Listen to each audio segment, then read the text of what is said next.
giving us such a good introduction. And thank you very much for organizing this program. And my ഹൃദയപൂർവ്വമുള്ള നമസ്കാരം എല്ലാവർക്കും. It's so great. We are born in such a great culture, but unfortunately, there is an unfortunate thing. What is an unfortunate? Our young generation, when they look into our culture, they have millions of questions because they have a lot of things to look in.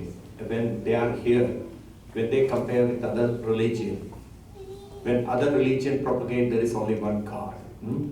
And Hindus, we believe there are many, many gods. If the child comes here in the temple, we see a lot of idols here. And looking at these idols, the child are taught, no, our children are totally confused why we Hindus has got millions of gods. And again, we know that though Hinduism is the first religion in the whole universe, but afterwards many, many religions came. Even the Christianity and the Islam came later, isn't it? It's about 2,000 years back, and Hinduism is about 5,000-year-old religion. But somewhere we lost because of our proper failure in the proper propagation. What happened? Other religion could convince other people, and they could make others to understand what is the greatness of other religion. And even the children used to ask why we worship the idol. When the other religion won't accept that, especially the Islam won't accept that, and the Christianity also won't accept that, why we Hindus worship the idols as a god. So when these kinds of questions comes, the parents are not able to answer it because they never studied. So here, now we have a great responsibility. If you want to preserve this culture, if you want to protect this culture, we have to combine our belief or our rituals or our customs along with the spiritual scientific understanding. And I can say Hinduism is the best religion which teaches the religion in a most scientific way. Everything has got an explanation and scientific explanation. When you correlate with the modern science, and you can see those words used by great rishis in their ancient text, our scriptures, so it is so excellent. I don't know what else words can be used. Now recently I was there in NASA for seeing some of the program, and they have kept one camera there in the space, Hubble's. Have you heard about it?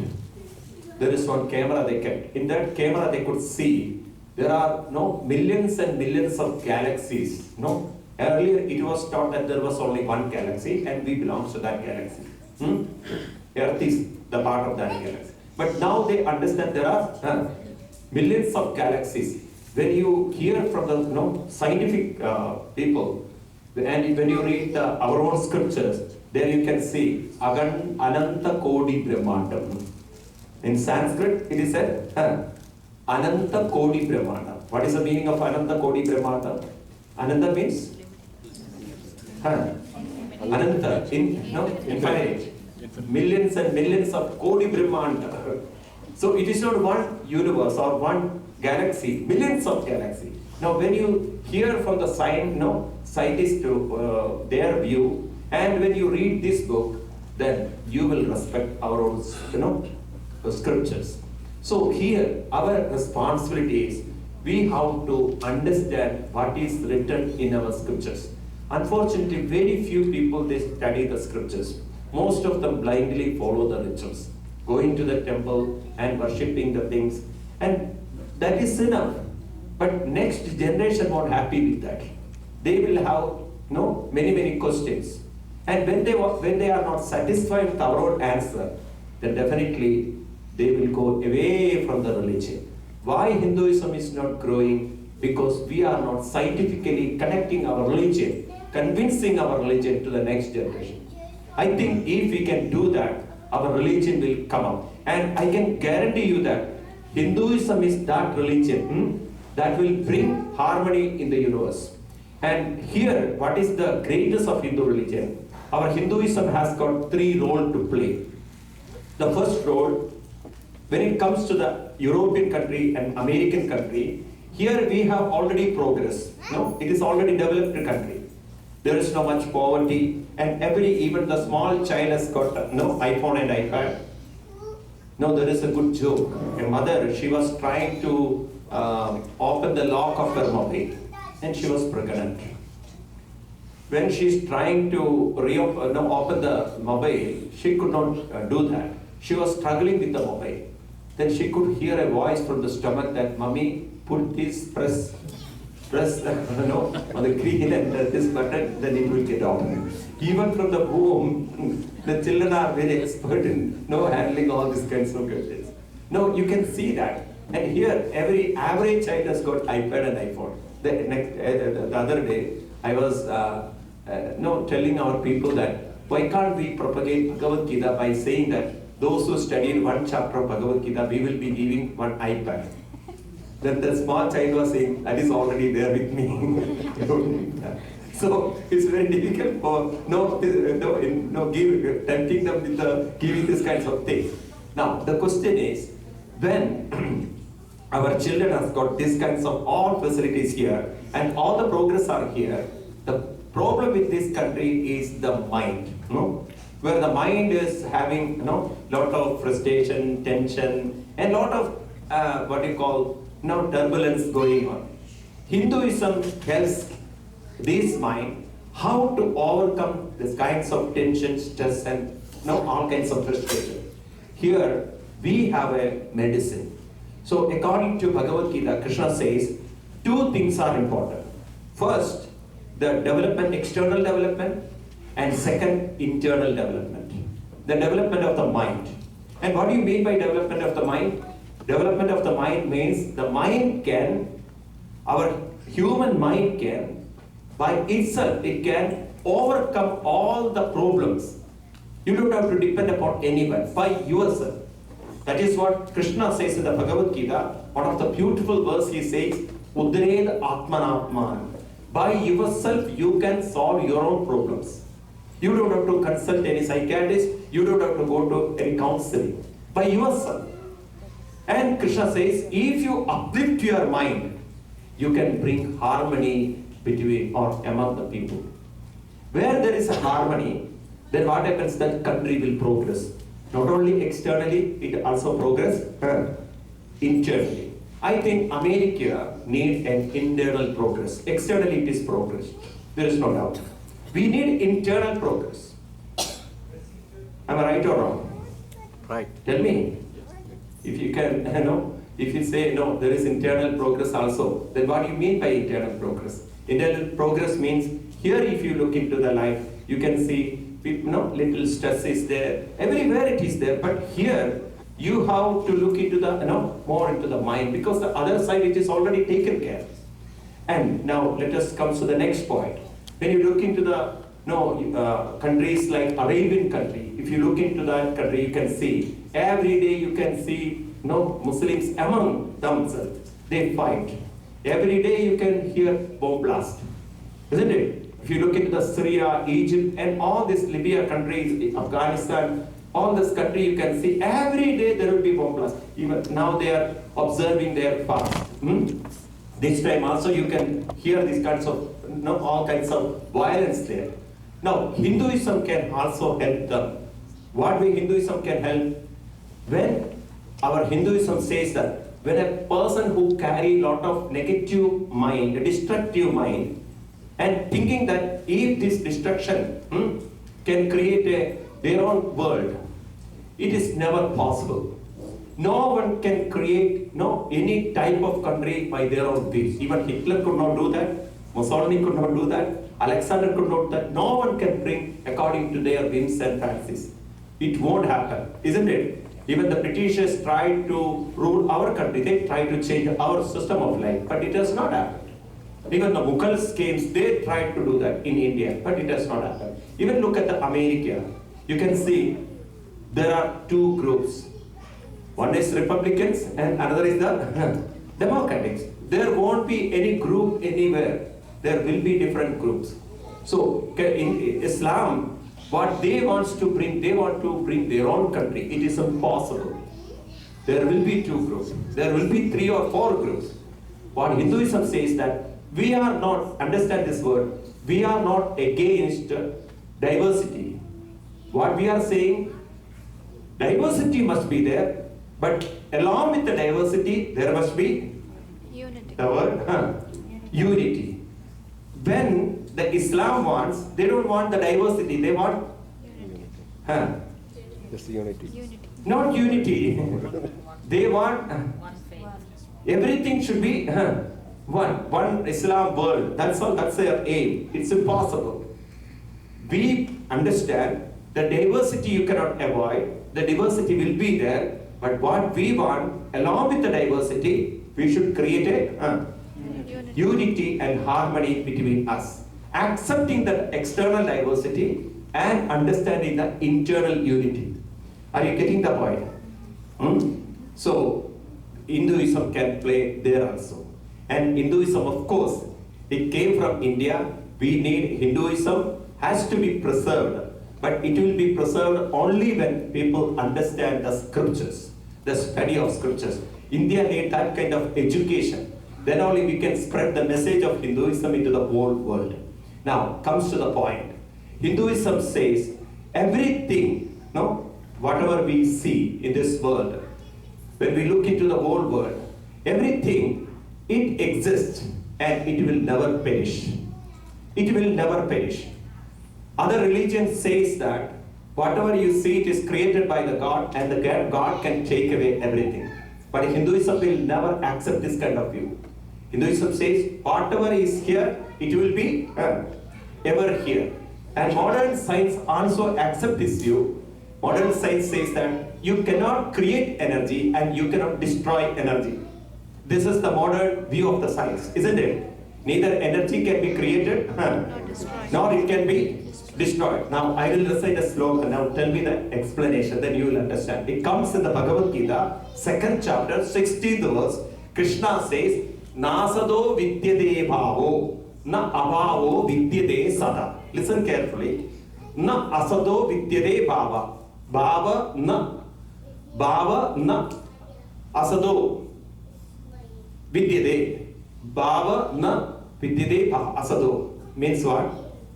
Bhava means existence and asatya means non-existence. That means the existence will never turn into non-existence. That means Always exist. existence will never turn into non-existence. That means existence will ever there. It will survive. And second verse he says that Krishna says, Na abhavo vidyade sata, na asato vidyade. Non-existence will never become existence. And second I told. No? And the existence will never turn into non-existent. That means whatever is here, Stay here. it will be here ever. Are you getting the point? So the modern science says that neither energy can be created nor it can be destroyed. That means whatever is here, it will be always there. Are you getting the point? So it will exist in different form. Krishna said this 5,000 years back. Everything exists. So that means we will be here ever. We neither came from anywhere and we won't go anywhere. So there is no hell and heaven for us. For us, there is no hell and heaven. We will be ever here. So understand carefully. Here, where when the scripture says that we will be here, what happens to the what you call the medical science and the modern science? They limited our existence only at the physical level. They told neither energy can be created nor it can be destroyed, isn't it? This is a statement of the science. But unfortunately, they never mentioned anything about human mind. Now my question is, you have to answer the question. You have your own behavior, you have your own knowledge, technological wisdom, your own ego, your own emotion, isn't it? You have your own thoughts. Now, is these thoughts, are they energy or energy or a matter? Energy. Tell me, your mind, whether it is an energy or a matter? Energy. Tell me. Energy. It is also an energy, form of energy. And matter is nothing but, according to science, matter is nothing but energy in different form, isn't it? Energy itself is appearing in different form. That is we call matter. If the mind is energy, listen carefully. If the mind is an energy, what type of energy must be there? When the science says that energy cannot be created and destroyed, they talks about one form of energy, isn't it? And what type of energy which comes, energy, this mind? In which category you will, put the mind? Are they same? My question should be very clear. No, why I am not giving a direct question, because you will understand. The body is also, an energy. No, energy in different form. Whether the mind is my mind falls in the same category of energy. No. Are they same or different? Different. Your mind and the body, are they same or different? Eh? Tell me, Different. what is the difference? Thoughts or dynamic energy? Thoughts is a dynamic energy, or anything else? What is the difference between mind energy and the body energy? Now the question is very clear. Are they same or different? This is that is this, it's all different spectrum. Anything else? You're right. You're right. Other way you are right. Okay, no problem. Okay, anything else? Body is perishable, but Body is perishable and the mind is not? thoughts are not. Eh? Thoughts are not. Thoughts are not perishing. We don't know that. Eh? We don't know that. You don't know that. That is not the answer. Okay, come on. You can answer. You think that you can answer. You want to say something? Mind and the body, are they same or different? They are related. They are related. No, my question is, they are related, accepted. What type of energy? Are they falls in the same category of energy? Are they the same energy or different energy? Mind is metaphysical and Mind is negative. Metaphysical. Purusha. Metaphysical. Mind is Metaphysical. metaphysical. Means what? Not physical. Not physical. Abstract. Okay. Or anything else? So one of the good question. Whether the mind and the body falls in the same category of energy, or whether they are different. Are they same or different? Are you, to me, Purusha and Prakriti, you're talking about Yeah. two different things. Yeah, my question is, she has already answered that. Now, what she said is right. One is metaphysical and another is physical. Understand, according to our scriptures, our Lord Krishna categorized this energy into two categories. Limited. Krishna says, Limited and limitless. No. He calls it different name. There are 5 types of name he calls. About the body he calls Deham. First word is Deham. And about the mind he calls Dehi. Deham and Dehi. Dehi. Then another place he calls the body Prakriti. And he calls the mind Purusha. So remember this word. Deha, Dehi. Dehi, Prakriti, Purusha. Then another place he calls Kshetram. This body as Kshetram. And he calls the mind Kshetrajna. What is that? Kshetrajna. And another place he calls this body, he calls Chara. Chara. Other place he called Akshara. So there are different types of name he used, but not the same. So understand, the body falls, the body comes in the cosmic world, cosmic energy, and the mind comes in the conscious energy. Hinduism is the only religion divided the mind and the body. Even the medical science also misunderstood. They thought that the mind is also part of the human body. That is why the medical science never talks about mind after death. If you ask this question to a doctor, what happens to the mind? Even you can think about that. See, even the science says that there is no distraction for the energy. You cannot destroy the energy. If the energy cannot be destroyed, after death the mind has to be there. Will you agree with that? Yes. Are you getting the point? If there is no distraction for the mind, after death, energy should be there. That mind energy should be there. Will you agree with that? Yes. If it is there, the mind, the medical science has completely taken for granted. They are telling after death the man disappeared. There is no more existence. He is closed. His existence is no more. How can it be? It is not right. That mind should be there somewhere. Krishna says that mind will never perish. That mind will again associate with a new body, and he brings a very beautiful example. He connects that with our dress. What very beautiful sloka comes in the second chapter of Bhagavad Gita. He says, Vasamsi jirnani yada vihaya navani krinnadi naroparani tada sharirani vihaya jirnani anyani samyadi navani dehi. I know that you are not following that. We are so unfortunate, Hindus.